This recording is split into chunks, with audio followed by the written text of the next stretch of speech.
Magandang gabi mga kahuwan. Narito na ang weather update today. Live, Philippines. Narito ang weather update sa araw ng Sabado, June 8, 2024. Wala naman tayong binabantayang anumang bagyo or low pressure area sa loob at labas ng ating Philippine Area of Responsibility. Pero itong southwest monsoon or yung hanging habagat ang patuloy na umiiral dito sa western section ng Luzon pati na rin dito sa May Visayas.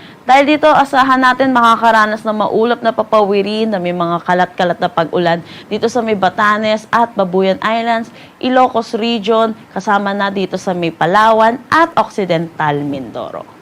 Asahan naman natin ang bahagya hanggang sa maulap na papawirin na may mga matataas na tsansa ng isolated rain showers at mga thunderstorm pagdating sa hapon at sa gabi dito sa may Metro Manila, Zambales, Bataan, nalalaming bahagi ng Mimaropa, pati na rin dito sa may Western Visayas.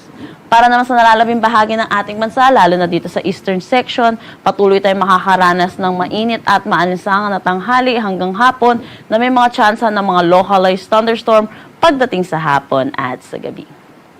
Para naman sa magiging panahon natin bukas, kung makikita po natin, bahagyang humina po itong southwest monsoon at ito'y nakaka-apekto na lamang dito sa may Ilocos region. At para naman sa malaking bahagi ng Luzon, magiging maaliwalas ang panahon. Agwat ng temperatura for Metro Manila ay 24 to 32 degrees Celsius. Maximum temperature for Tugigaraw pati na rin sa Legazpi ay 33 degrees Celsius. For Lawag, 25 to 32 degrees Celsius. Baguio, 17 to 23 degrees Celsius. At Tagaytay, 22 to 31 degrees Celsius. Para naman dito sa Palawan, patuloy sila na maapektuhan ng southwest monsoon, kaya asahan natin makakaranas pa rin sila ng maulap na papawirin na may mga kalat-kalat na pag-ulan. Agwat ng temperatura for Calayan Islands at Puerto Princesa, 25 to 32 degrees Celsius. Para naman dito sa Visayas, kung makikita po natin, magiging maaliwalas ang kanilang panahon. Agwat ng temperatura dito sa Iloilo ay 25 to 31 degrees Celsius, Cebu 26 to 33 degrees Celsius, at Tacloban 25 to 33 degrees Celsius. Para naman dito sa Mindanao, patuloy tayong makakaranas ng maaliwalas na panahon pero may mga tsansa ng mga localized thunderstorm pagdating sa hapon at sa gabi.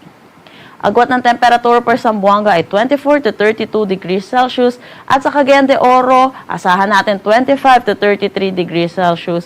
Dito sa Davao, 25 to 34 degrees Celsius. Wala naman tayong nakataas na anumang gale warning sa anumang seaboards na ang ating bansa. Ang sunset mamaya ay 6:24 p.m. at ang sunrise bukas ay 5:26 a.m.